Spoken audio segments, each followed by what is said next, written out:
나의 기대 수익에 대해서 고민을 해볼 시간이 왔습니다. 보통은 사업 준비하시는 분들 2단계가 오면은 내가 이걸로 얼마를 벌까 생각을 해보고 이거 미래가 없다 하고 접으시는 분들이 많습니다. 뭐 빨래방 다르지 않죠. 빨래방은 오히려 더 많을 거예요. 사업의 목적은 당연히 돈입니다. 어떤 분들은 혹자는 손님이 좋으면 되는 거 아닌가요? 이렇게 말씀을 하시는 분들이 있지만 차리고 나서 장사가 이제 좀 시원치 않고 생각보다 수익이 좀 그런 경우에 그런 식으로 이제 마음의 위안을 얻으시는 분들이 있습니다. 그렇게라도 위안을 얻어야 되는 경우가 오면은 안 되겠죠. 자, 그래서 내가 벌고 싶은 돈, 나 이걸로 얼마 벌고 싶어 해서 실제로 벌 수 있는 돈, 이걸로 얼마 벌 수 있을까, 이것도 한번 검토를 해봐야 되고요. 더 중요한 게 이게 좀 무시무시합니다. 벌어야 하는 돈.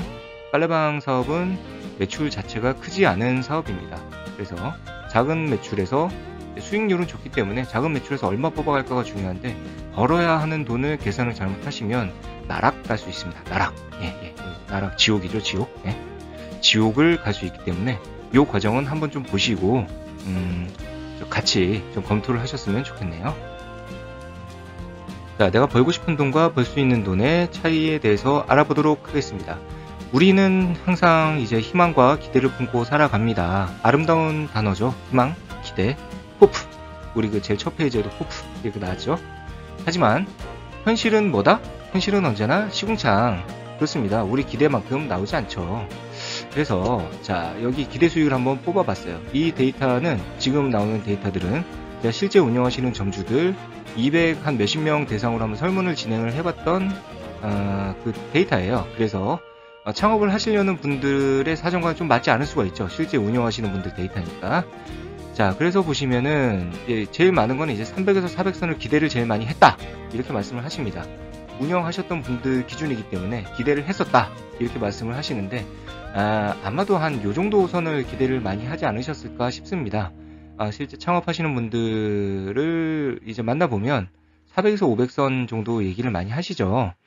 무인 매장인데 좀 너무 많이 바라는 게 아닌가 싶은 마음도 있습니다. 예전에 실제로 강남 쪽에 어떻게 창업을 하시려는 분들을 만난 적이 있었는데, 너무나도 당연하게 나는 큰 돈을 넣었다, 그렇기 때문에 500원 벌어야 된다, 이렇게 확정적으로 말씀을 하셔서 당황했던 기억이 있습니다. 그렇게 못 번다, 200, 300 봐라, 이렇게 말씀을 드렸지만 그분은 그럴 거면 이 장사를 왜 하느냐, 이렇게 말씀을 하셨습니다. 그러면서도 차리셨죠. 이해를 못하는 부분이긴 하지만 그런 분들이 있습니다. 실제 운영하시는 분들의 운영 수익을 조사를 해봤더니 200, 300선이 가장 많았습니다. 애석하게도 현실은 시궁창인 경우가 많았죠. 자, 세상에 이제 파레토 법칙이란 법칙이 있는데요.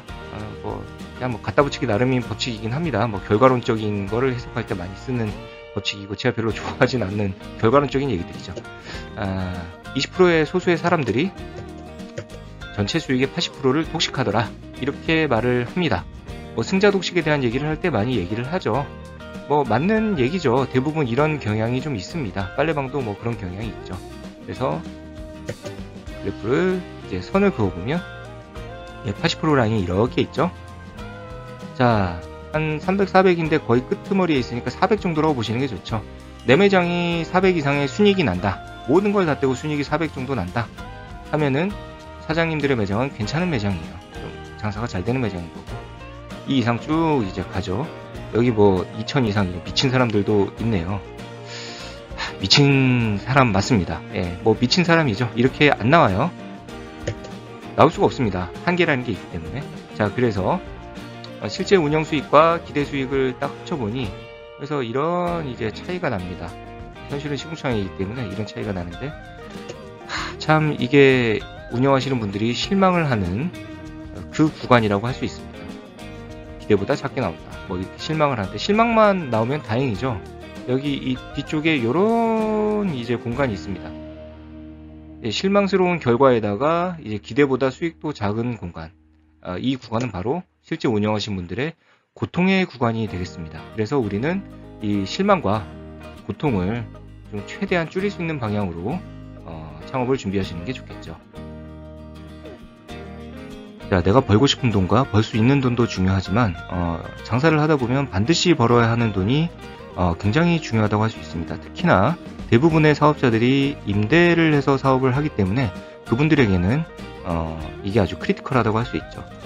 내용을 보면 일단은 케이스 1번 건물주인 경우입니다. 가시라고 되어 있죠. 건물주들은 정말 가시예요. 가. 네, 건물주가 직접 장사를 할 경우에는 손익분기라는 개념이 무색합니다. 예, 그분들에게는 손익분기가 좀 무색해요. 물론 건물주 입장에서는 이 건물을 월세를 놨을 때 내가 버는 돈이 얼마냐 이렇게 생각을 보통 하시죠. 네, 그거 기준으로 이제 손익분기를 잡기도 합니다. 변동비 20% 기준으로 비교를 해보자면 이 빨간 라인이 수익입니다. 수익. 거의 뭐 매출과 뭐 크게 다를 바 없이 이제 가고 있죠.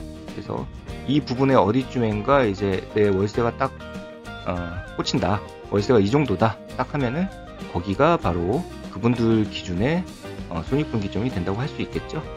자, 그래서 건물주 분들이 장사를 하는 경우보다는 대부분 월세를 내고 장사를 하기 때문에 좀 월세가 싼 경우 그리고 비싼 경우를 나눠서 한번 얘기를 해보겠습니다. 월세 70인 경우의 매장입니다. 이 매장 같은 경우에는 BEP가 손익분기가 한 110만 정도 나오죠. 여기서부터 110만일 때 이제 수익이 0%입니다. 이제 가파르게 올라가죠. 이 곡선을 좀 보시면 돼요. 이게 추세선으로 정리를 한 거기 때문에 곡선을 보시는 게 정확합니다. 이렇게 좀 가파르게 나오는데 그래서 한 뭐 300 정도 찍으면 한 순이익이 한 50% 정도 수익률이 그 정도가 나오고요. 쭉쭉쭉쭉쭉 올라갑니다.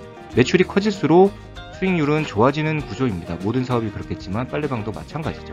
그래서 한 1000만원 언저리 찍으면 수익률이 한 70% 정도 나오게 된다고 보시면 됩니다. 자, 하지만 이제 월세 250일 경우 BEP는 330만원 정도가 나옵니다.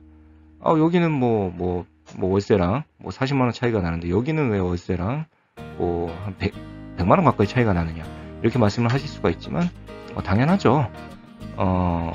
이 매출이 나올 때까지 변동비가 같이 올라가기 때문에 BEP는 이제 330만원 정도 나오게 되고 월세가 이제 이 정도 월세가 나온다고 하면 열심히 하셔야 됩니다. 열심히 하셔야 되고 매출이 한 1000만원대가 나온다고 좋아할 때가 아니죠.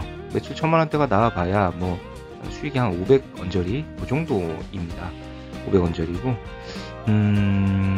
물론 이제 월세가 비싸기 때문에 목이 좋겠죠. 목이 뭐 굉장히 좋을 겁니다. 목이 굉장히 좋기 때문에 당연히 기본 수익은 난다고 생각을 하시겠지만 세상에는 이제 성수기만 있는 게 아니죠. 비수기에 이제 훅 떨어집니다. 훅 떨어지면 빨래방에선 경험하기 힘든 적자라는 것을 경험해 보실 수 있는 그런 기회가 생길 수도 있습니다. 그래서 가능하면 빨래방 같은 경우에는 적당한 월세, 너무 비싼 월세에 도전을 안 하시는 것을 좀 추천드립니다. 일은 겁나게 하고 괴로워질 수가 있습니다.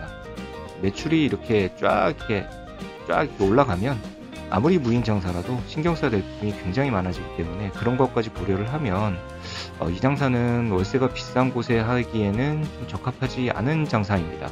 당연한 얘기죠. 무인 장사이기 때문에 적당한 월세에서 하시는 걸 추천을 드립니다.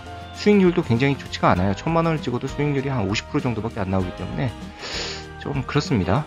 물론 이것도 변동비 20% 기준이고요. 이 뒷페이지에 좀 효율이 안 좋은 장비들을 이용을 했을 때 변동비 한 25% 정도를 잡았을 때 어떤 현상이 벌어지는지 말씀을 다시 한번 해보겠습니다. 자, 내가 벌어야만 하는 돈 변동비 25% 기준으로 한번 얘기를 나눠보겠습니다. 건물주 신이죠. 신에게는 변동비 5% 차이는 의미가 없습니다. 이분들은 월세 내고 장사하신 분들이 걱정해 주실 레벨이 아니죠. 그래서 넘어가겠습니다. 수익률 차이도 뭐 거의 없어요. 자, 그래서 대부분의 점주님들은 월세를 내고 운영을 하시기 때문에 케이스 2번 월세 70일 경우에 어떻게 변하는가, 변동비가 20%일 때와 25% 어떻게 변하는가. 자, BEP를 보면은 114만원입니다. 크게 차이가 없죠. 월세가 싸면 뭐 BEP 자체도 손익분기도 크게 차이가 없습니다.